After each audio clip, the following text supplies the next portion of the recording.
মানে আজকে তাড়াতাড়ি তাড়াতাড়ি সব কাজ করে নিচ্ছি। আজকে আমার চিকেন ছাড়া চলছে না, আজ আমাকে চিকেন খেতেই হবে। চলে এসেছে হ্যাঁ বুদ্ধিমা। আর বেশ কিছু মাস পর একটু সাজানোর ব্যবস্থা করবো, একটু মনের মতো করে সাজিয়ে গুছিয়ে। মা বলছে তোর জল নিতে সাথে একটা বাহানা, তুই আসলে এসেছিস চিকেন হয়েছে নাকি দেখতে। মা কি দিচ্ছে বল, এত সময় স্মেল আসছে। পেট পুজো শেষ, এবার ঘর পুজো হবে। এইগুলো আমাদের মতো মধ্যবিত্ত করে থাকবে। অপর ঘর এটা, আর 4 গ্লাস আমপানা আর 2 বোতল জল। এইভাবে নামতে হচ্ছে, নামাও যাচ্ছে না। আসে বসালাম, বললাম জিনিসগুলো কিনছি, যদি ইউজ না করো আর কিনে দেবো না। আমাদের এখানে কারেন্ট চলে গেছে। আপ कैसे हो? বৃষ্টি হোগা, बहुत বৃষ্টি हुआ। हम चल रहे थे कैंडल आना था। যদি ক্যান্ডেল इतना লাকি হ্যাঁ তো আগেই ক্যান্ডেলটা নিয়ে আসতাম। গুড মর্নিং, নতুন একটা সুন্দর সকালে সবাইকে স্বাগত। আমরা অনেকটা ভোরবেলাতেই উঠেছি, কারণ আজকে আমরা ব্যায়াম করেছি। কালকে তো বৃষ্টি পড়ছিল, তার জন্য করতে পারিনি, কিন্তু আজকে আমরা উঠেছি, ব্যায়াম করেছি, তারপরে চা খাওয়া হয়ে গেছে, চিয়া সিড খেয়েছি, তারপরে চা খেয়েছি।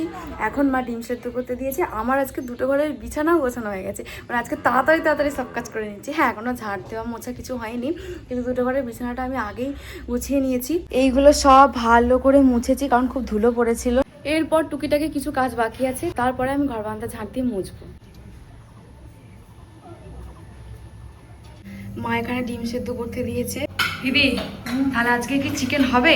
আজকে ভোরবেলা যে ব্যায়াম করছি আর বলছি আজকে আমার চিকেন ছাড়া চলছে না, আজ আমাকে চিকেন খেতেই হবে। আজকে কিন্তু রবিবার নয়, কিন্তু আগের রবিবারে মায়ের শরীরটা খারাপ ছিল বলে চিকেন হয়নি, সেই জন্য দিদি বলছে যে আজকে শুক্রবার। দিদি বলছে উনি আজকে ভোরবেলায়, আর কালকে রাতেই বলে শুয়েছে উনি কালকে একটু চিকেন আনবি তো। আজকে ভোরবেলা উঠে তখন ব্যায়াম শুরুও করিনি, উনি আজকে চিকেন আনবি, তো আমি যদি দেখে ব্যায়ামটা কর। উনি বলছে হ্যাঁ চিকেন আনবো, দিয়ে ওই বসে বসে জোসে জোসে যে উনি চিকেন আনবে 45টা বরফি মেরে দিয়েছি 3টে সেটে। ওফ, সে যে একদিন সকালে এখন ডিম সেদ্ধ করছে। বাবাও চলে গেছে কাজে, দিদিও চলে গেছে কাজে, দাদু ওই ঘরে শুয়ে আছে, আর মা এদিকে করছে কুসুম বীজ, শুকনো লঙ্কা, বাদাম সমস্ত কিছুকে এখানে মা ভাজছে। ভাজছো কি মুড়ি খাওয়ার জন্য? হ্যাঁ, মুড়ি খাওয়ার জন্য। দাদু খেতে ভালোবাসে জিরা লঙ্কা কুসুম ভেজে মুড়ি, আর আমরা তো ভালোবাসি। হ্যাঁ, আমরা তো ভালোবাসি। আর ওখানে ছাতুও মাখছে, আমার ছাতু শসার মাখিয়ে জলও শসার করবে। জল করবে। এটা হচ্ছে আমাদের সকালের খাবার। অনেক কিছু। বাবা যদি খাবো বল তাহলে ফোন করে বলেছে। বাবা কাজে গেছে, কোনো দিন বাবা বাড়িতে এসে খায়, আর কোনো দিন কাজে বাইরেই খেয়ে নেয়। তো বাবা বলেছে যদি আমি বাড়িতে খাই তাহলে আমি ফোন করে দেবো, তখন যদি মা কিছু একটা করে দেবে। এদিকে ছাতুও মেখেছে, একটুখানি খেয়ে দেখছি নুন দিয়েছে নাকি ঠিকঠাক সেটা দেখছি, নাহলে আমি খেতাম না। কিন্তু খুব ভালো। আমারও ডিম সেদ্ধটা খাওয়া হয়ে গেছে, মানে সকালবেলাতেই খেয়ে নিই ওটা আমরা। ঘর বারান্দা ঝাড় দেওয়া হয়ে গেছে, এখনো মুছিনি। আমার টুকটাক কিছু কাজ বাকি আছে, সেই কাজটা করে নিই, তারপরে ঘর বারান্দাগুলো মুছে দেবো। আর যে কাকুটার কাছ থেকে আমরা চিকেনটা কিনি, সেই কাকুকে সকালেই ফোন করে দিই। তো কাকুকে ফোন করে দিয়েছি, মাংসটা রেডি হয়ে যায়, তখন কাকু আমাদের আবার ফোন করে, তখন আমি গিয়ে একবার নিয়ে চলে আসি। মা এখানে চিকেন রান্না করার জন্য আদা রসুন সব ছাড়াচ্ছে। আমার মা এখানে আমাদের 2 বোনের জন্য 2 গ্লাস আম পান্না রেডি করে রাখছে, কারণ দিদি বাড়ি আসলে আমরা ওপরের ঘর বারান্দা সমস্ত কিছু ঝাড়বো। আমাদের বাড়ির পুজোর জন্য বাড়িতে সব ঘর ঝাড়া শুরু আজ থেকে, আর মাত্র কয়েকটা দিন হাতে গোনা। এখন থেকে যদি আমরা শুরু না করি তাহলে আমরা শেষ করতে পারবো না, কারণ অনেক কিছু ঝাড়াঝাড়ি বাকি আছে। তো আজকে ওপরের ঘর দূরগুলো সব ঝাড়বো, মুছবো ঠিক করেছি। সেই জন্য মা বলছে তোরা যখন ঝেড়ে পুছে আসবি তখন তোদের হাঁপিয়ে যাবি, তখন একটুখানি মনে হবে যে আমি শরবত খাই, তাহলে এখন করে আমি ফ্রিজে রেখে দিই, তখন এসে তোকে দিতে পারবো। ফ্রিজে ঢুকিয়ে দাও। আর এটা এত ভালো টেস্ট হয়েছে, মানে দারুণ। যত বলবো তত কম হয়ে যাবে। আমাদেরটা চিনি না, কিন্তু দারুণ, মানে কিরকম একটা অদ্ভুত একটা এনার্জি পাওয়া যাচ্ছে ওটা খেলে। পেটটা ভালো করে পুজো করে নেই, এবার ওপরে গিয়ে তখন ব্লাড দেওয়ার যন্ত্রের মতো। যন্ত্র মানে যে মেশিনের থেকেও আগে ছুটতে হবে আমাকে। উপরে ঘরটা যা হয়ে আছে সমস্ত বাক্সগুলো আমি এক জায়গায় করবো, কাগজের যে বাক্সগুলো দিয়ে গোছাবো, আর জগ খাচুরি হয়ে আছে এটা গোছাবো। এখন পেট ভরে করে মুড়ি খাচ্ছি। মা মুড়িটাকে শসা দিয়ে, কালকে চালের বড়া করেছিল, আমি খাইনি, আমি তো ছিলাম না। ডালের বড়া দিয়ে, তারপরে কি দিয়েছে, আম তেল দিয়েছে না, জিরা অনেক কিছু তেল দিয়ে সমস্ত দিয়ে ঝালমুড়ি বানিয়েছে, এগুলো লাগছে। আর সাথে রয়েছে ওই যে শসা দিয়েছে, আর ইয়ে ছাতু গুলেছে, ছাতুগুলো নিইনি এখনো। ছাতুগুলো তো জিরে দিয়ে দিয়েছে মা, জিরে লঙ্কা ছাতুগুলো তো দিয়ে দিয়েছে। খাই, এই কাজ করতে হবে। চলে এসেছে। এই হচ্ছে আজকে আমাদের ওপর ঘর ঝাড়ার ফাইনাল লুক। আমরা দুপুর এখন এসেছি ওপর ঘরগুলো পরিষ্কার করতে। ওপর ঘরগুলো পরিষ্কার করতে বলতে ঘর এতটা নোংরা থাকে না যতটা নোংরা হয়ে আছে, কিন্তু বাংকার থেকে সমস্ত কিছু নামানো হয়েছে। ওই বাংকার থেকে নামানোর বলে ঘরটা যাচ্ছে তাই অবস্থা। চারিদিকের অবস্থা এই রকম, মানে এইগুলো সব এরকম হয়েছে কারণ উপরটাকে পুরো খালি করে দেওয়া হয়েছে, দিয়ে সমস্ত কিছু এখানে নামানো হয়েছে। একে একে সব গোছানো হবে। ওখানে উঠে বাংকারে উঠতে পারবি না, দাঁড়া কিছু একটা আনতে হবে। মানে আমার দিদিকে এখন ওপরে তুলে দিয়েছি, এই যে এটা সাহায্যে ওপরে উঠেছে ও। মার ঝাড়ু মেরে তাড়িয়ে বিদায় কর ঝুলগুলো। ভালো করে ঝাড়। হ্যাঁ বন্ধু হাতা তোলা কিছু ঝুলতে পারবো না। নে একটার পর একটা ঝাড়ুই দিয়ে যাচ্ছে আমার দিদিকে, তখন থেকে আমার দিদি ঝেড়ে যাচ্ছে। বালিশগুলো দিচ্ছি, এই বালিশের বান্ডিলটা দেবো, ধরেছিস ছুটছি। এই সব বালিশগুলোকে পারতে হবে, দিয়ে ওই বাংকারে রাখবে দিদি। এগুলো এবার একটা একটা করে দিদিকে দিতে হবে, এগুলো সব বাবার ব্যবসার। তলায় একটা কিছু পেতেছিস তো, নাহলে নোংরা হয়ে যাবে। হ্যাঁ যত্ন করে রাখতে হবে, দিয়ে আবার চাপা দিয়ে দিবি তো ভালো একটা। বাবা জাল তুলবে না? না বাবা জাল তুলতে হবে, বাবা কখনো কখনো মাছ ধরার ভূত চাপে। এই বাবা বোধহয় বছরে একবার মাছ ধরার ভূত চাপে বর্ষাকালে, তার জন্য জালটাকে নামিয়ে রেখে দাও। পাইপগুলো দিয়ে দিচ্ছি। বাবা প্যান্ডেল সোলাগুলো দিবি, প্যান্ডেলের সোলাগুলো পুজোয় ডেকোরেশন করবো নাকি? হ্যাঁ তাই করবি। নম্বরগুলি হাই বন্ধু সাবধানে, এইখানে চলবে না? না এখানে নামতে পারছি না উনি, এখানে নামতে পারছি না আমি, আমি উঠে পড়তে পারি, যে কোনো জিনিস আমি নামতে পারি না। দিদি উঠে গেছে কিন্তু নামতে আর পারছে না। সেটা সিরিয়াল না, ভূতে দিম্মা হ্যাঁ বুদ্ধিমা, চুপচাপ নেমে আয়। দিদি কোনো জায়গায় উঠে পড়ে কিন্তু নামতে আর পারে না, এবার কি করে নামবি? চেষ্টা কর, পারবি। চলে আর একটুখানি এত ভারী শরীরটাকে তো নামাতে হবে। কেমন লাগলো? হেভি লাগলো, কতদিন পরে এইসব বাদরামি করতে পারলাম। আপনি এখন আম পান্না নিয়ে এসছে। না মা বলেছিল কাজগুলো সব শেষ করবি তারপর খাবি, আমরা আজ অর্ধেকও হয়নি তার আগে নিয়ে চলে এসেছি। এ ভাল লাগছে, এটা কি ভাল লাগছে দেখ, একটুখানি খা। 2 গ্লাস করেছি, 1 গ্লাস নিয়ে এসেছি, দিদি বলছে আর একটা নিয়ে চলে আসতে, নিয়ে আসলে ভালো হতো কিন্তু আবার নিচে যেতে হবে। সেটা মাকে দড়ি দিয়ে ওপরে তুলে দেবো, তুই একটা দড়িতে নামা, মা দেখ ঢেলে দিচ্ছে গ্লাসটা। খুবই বিচ্ছিরি লাগছে দেখতে জানি, কিন্তু কিছু করার নাই। দিদিকে আমি এখন বলছি আম পান্নাটা তো খেলাম, মাঝে একবার চিকেনও নিয়ে আসবো, মা এখন চিকেনটা সবে চাপাবে বোধহয়, তো হোক কষা হলে তখন নিয়ে আসবো। দিদি বলছে কাজ করতে এসেছি না খেতে এসেছি, শুধু খাওয়ার ধান্দা। আর আমাদের এই ঝোলা বারান্দাটা এত সুন্দর লাগে, এত সুন্দর হাওয়া দেয়, খুব ভালো লাগে, এত সুন্দর লাগে এটা দেখতে। এটাকে আমরা আর বেশ কিছু মাস পর একটু সাজানোর ব্যবস্থা করবো, একটু মনের মতো করে সাজিয়ে গুছিয়ে, একটু নিজস্ব কিছু হবে, ওই জন্য একটু চেষ্টা চলছে, কিন্তু কয়েক মাস পর। ওগুলি চটটা পেতে দিয়েছি সমান করে। হ্যাঁ ইয়ে কর, এই বালিশগুলো আমরা কয়েকটা বালিশ আছে সেগুলো এখানেই রাখছি, কারণ বাড়ির পুজোর সময় যখন সবাই আসবে তখন তো ঘুমাতে দিতে হবে না বাবা, সেই জন্য যদি আরো লাগে তখন করা হবে ওখান থেকে, কিন্তু বেশ কয়েকটা এখানেই রাখবো। যদি এই কটাতে হয়ে যায় ভালো, নয়তো আবার পাড়ানো হবে। খাটের তলায় ঢুকেছে কিছু গোছাতে, খাটের তলায় বালতিগুলোকে সাইড করে, সব গমের বালতি, গম ভর্তি আছে, আর দুটো বাইরে আছে, এনে দেবো নি? ঢুকি দিবি? হ্যাঁ ঢুকিয়ে দেবো। চিকেন কতদূর হয়েছে মা? হয়েছে। ওই দেখি, ও আজকে মাইক্রোওভেনে করনি? ও আজকে মা এখানে চিকেন করছে, গ্যাসে চিকেন করছে, হয়ে যাচ্ছে তাহলে। মা আজকে এটাকে ব্যবহার করবে, চিকেনটাকে এর মধ্যেই রাখবে।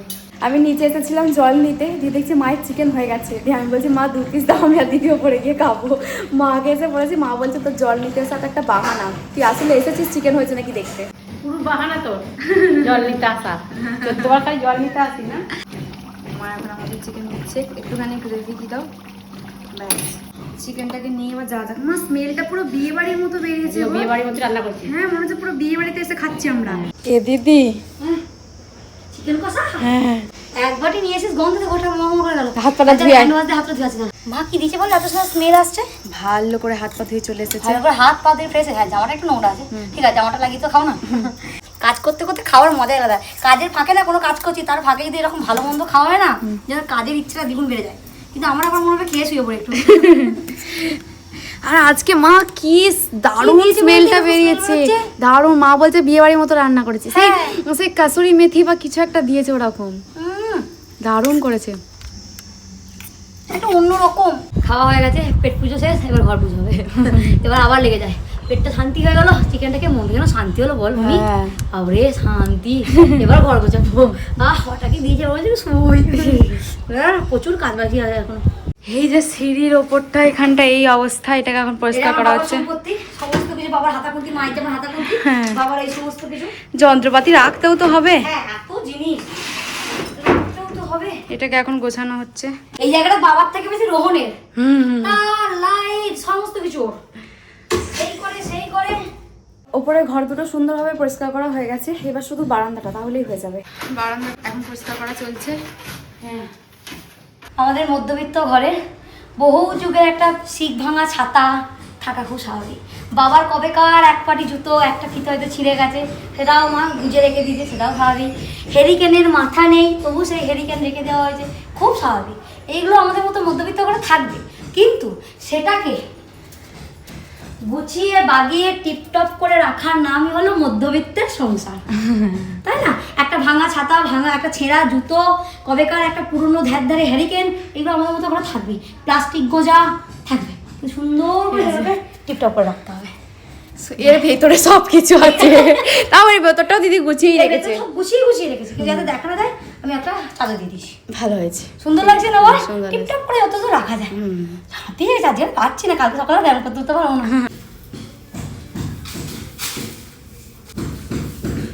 এবার আমি সিঁড়ি উঠছি। এগুলো কি হয়েছিল বল উনি? অনেক পরিষ্কার হলো, অনেক। এবার রেগুলার যেমন ঝাড়পোছ দিই তেমন হবে। হ্যাঁ। যা ঝুলছিল এদিক ওদিক ফুটো বাটা ওগুলো সব পরিষ্কার হয়ে গেছে। আমাদের আর পা চলছে না, গোড়ালিগুলো ডিপ ডিপ করছে। তো এই হচ্ছে সুন্দর করে ছিমছাম করে আমাদের মধ্যবিত্তের ঘর। অপর ঘর এটা, পাশে একটা ঘর আছে, সেটা সম্পূর্ণ ফাঁকা, আমি ব্যাচ করি। আর এটা ঘরটা ভাইয়ের ঘর, এটা ভাই এলে রোহন এলে থাকে। অসম্ভব বল হাওয়া দেয়, দুটো ঘরেরই ঝুল বারান্দা আমাদের একসাথে। কি ছিল আর কি হলো। মাকে বলেছে যে একটা পর্দা করে দিতে, মা বলেছে একটা পর্দা করে দেবো। ওখানে পর্দা করলে ভালো হবে, কিন্তু সুন্দর গোছানো হয়েছে। এদিকটা সুন্দর, এদিকটা মাকে বলেছে তারটা একটা পর্দা করে দেবে, মা বলেছে করে দেবো। আর এই দিক দিয়ে সিঁড়ি দিয়ে উঠে গেছে ছাদ, ওইখানটা সুন্দর করে গুছিয়ে চলে এসেছি। তো এই হচ্ছে আজকে আমাদের ওপর ঘরের ফাইনাল। এবার আমরা স্নান করতে যাবো। 2:30 বেজে গেছে। আজকেই চিকেনে বুনিকে বলছি, বুনি আজকে চিকেনটা আনালাম, শখ করে যে রবিবার খেতে পারিনি, আজকে খাবো চিকেন, মনে হয় খেতে পারবো না। সকাল থেকে 4 গ্লাস আম পান্না খেয়েছি, আর 4 গ্লাস আম পান্না আর 2 বোতল জল। মানে বুনি একদিকে কিন্তু ভালো, বল কাজ করতে গিয়ে খাওয়া খালি হয়ে যাচ্ছে, জলগুলো পেটে ঢুকছে। এইভাবে নামতে হচ্ছে, নামাও যাচ্ছে না, পায়ের গোড়ালি এত ব্যথা। এখন বাজে 3টে, আমার স্নান হয়ে গেছে, দিদিরও স্নান হয়ে গেছে, এবার আমরা খেতে যাব। আজকে আমাদের দুপুরের মেনু সাদা ভাত, ঢেঁড়স ভাজা আর চিকেন কষা। আমার মা দিনে দিনে ইমপ্রুভ হচ্ছে একটা ব্যাপারে, সেটা হলো যা জিনিস এনে দিচ্ছে সেগুলো মা ইউজ করছে। আগে কি হতো, আর পোস্ত হতো, এদিকে আলু গদগদে করে আলু পোস্ত আছে। আগে যখন জিনিসগুলো আনতাম আমার মা রেখে দিত, বাড়িতে কেউ এলে সেই তখন জিনিসগুলো ইউজ করা হয়। আমি একদিন মাকে ডাকলাম, পাশে বসালাম, বললাম জিনিসগুলো কিনছি, যদি ইউজ না করো আর কিনে দেবো না। মা আমার বুঝে গেছে, ভালো ছাত্রী, ইউজ করতে আরম্ভ করেছে। যখনই আনতাম তুলে রেখে দিত, মা এগুলো ইউজ করো, মা এটা ইউজ করো না, মা থাক, ও আমি ঠিক সময় ব্যবহার করবো, ইউজ করবো না। কিন্তু এখন দেখছি আমার মায়ের একটু মতি ফিরেছে, আমার বলাটা আমার মায়ের কাজে লেগেছে, মা ইউজ করছে জিনিসগুলো। কোনো মানে হয় যে জিনিসগুলো টাকা দিয়ে কিনে আনছে, ইউজ না করে কে কবে কখন আসবে তখন আমার মা বার করবে। আর হয়েছে এই গরমকালের মহারানী গুড়, মানে মা যা এটা করেন, দাদু আজকে বলছে যে কি ভালো বানিয়েছি, কতটা গুড় দিয়েছিস। আর চিকেনটা খালি দেখতে লাগছে দারুণ। এবার খেয়ে নেওয়া যাবে, খেয়ে নেওয়া যাক বাবা, আর বেশিক্ষণ অপেক্ষা করতে পারছি না। সন্ধ্যেবেলা মা এখন আমাকে এই ছোলা সেদ্ধ করে দিয়ে গেছে, আমি সেটাই এখন খাচ্ছি। সন্ধ্যেবেলা একটুখানি বৃষ্টি হলো কি হলো না, একটুখানি মেঘ ডাকলো কি ডাকলো না, আমাদের এখানে কারেন্ট চলে গেছে। আর কারেন্ট যে গেছে 9:30 বাজতে চললো, এখনও অবধি আসেনি। আমরা তখন থেকে অপেক্ষা করছি, এই বুঝি কারেন্ট আসবে তারপর খাবো, এই বুঝি কারেন্ট আসবে তারপর খাবো। এতক্ষণ আমাদের অন্যদিন কখন খাওয়া হয়ে যায়, আমরা শুয়ে পড়ি, কিন্তু কারেন্টের অপেক্ষা করে করে কারেন্ট শেষ পর্যন্ত আসেনি। সেই জন্য এখন আমরা মোবাইলের টর্চ জ্বেলেই খাবো, কিছু আর করার নেই, রাতও হচ্ছে অনেকটা। বলুন ম্যাডাম, ऐसे हो आप? बहुत बढ़िया, आप कैसे हो? ऐसे बृष्टि होगा, बहुत बृष्टि हुआ, बहुत बृष्टि कुछ नहीं हुआ। हम लोग हेरिकेन का आलोय, हेरिकेन का आलो नहीं, मोबाइल का आलो है। ये आधुनिक युग है ना, हेरिकेन का आलो उठाओ। आधुनिक युग ले आओ। हम चल रहे थे कैंडल আনা থা নিয়ে আয় দিদি। মা বলছে ক্যান্ডেলগুলো আছে যতক্ষণ ওইগুলোকে জ্বালা, তাই এখন দিদি গেছে। এ কারেন্ট চলে এসছে। हम लोग भाग्य बहुत अच्छे हैं, बहुत अच्छे हैं, কারেন্ট চলে আएगा। তো যদি ক্যান্ডেল ইতনা লাকি है তো আগেই ক্যান্ডেলটা নিয়ে আসতাম। পুরো দারুণ সময় কারেন্ট এসেছে। দিদি ক্যান্ডেলটা আনতে যাচ্ছে জ্বালিয়ে খাবো বলে, মা এইদিকে টর্চ জ্বেলেই খাবারগুলোকে দিচ্ছিল প্লেটে প্লেটে, আর কারেন্টটা চলে এসেছে। ভালো সময়, এবার তাহলে খেয়ে দিই। हमारा आज का मेनू है रोटी और बोला का चिकन कষা এই আজকে চিকেন কষাটা দেখে আমরা মাকে বলেছিলাম যে আজকে আমরা রুটি ছাড়া অন্য কিছু খাবো না। তুমি তিনটে রুটি একসাথে দিয়েছো নাকি? দুটো কিছু তো তিনটে খেতে পারবো মনে হয় না, মাকে তখন যথাযথ বলে দিয়েছি তিনটে খাবো, তিনটে আগে দুটো খাই, কারণ আমি দুটো রুটি নর্মালি খাই। হ্যাঁ মা যদি আর দুটো মা খেতে- এখানে দুধ দিয়ে রুটি খাচ্ছে গামলার মধ্যে। মায়ের যাই হয়ে যায়, হুম। মা চিকেন জাতীয় খেতে পারে না, হুম। খাবো খাবো করে লাতা খেতে পারে না। মা এদিকে গামলার মধ্যে দুধ ছিল, সেই দুধেই রুটিটাকে এভাবে ভিজিয়ে নিচ্ছে, দিয়ে চামচে করে করে খাচ্ছে। ভালো লাগছে মা? আমার chicken তুমি ভালো চিকেন খেলে না কেন? ভালো লাগে না। মা চিকেন খেতে চায় না খুব একটা। কিন্তু এত ভালো মা চিকেনটা করেছে, হুম। অসাধারণ করে। বিয়ে বাড়ি আর মানে বিয়ে বাড়িতে এই ধরনের চিকেনটা করে হ্যাঁ। সেটা আধা পল্লবী খেতে দেয়, হ্যাঁ হ্যাঁ হ্যাঁ এরকম স্মেলটা দেয়, দারুণ তারপর হয়েছে। দারুণ।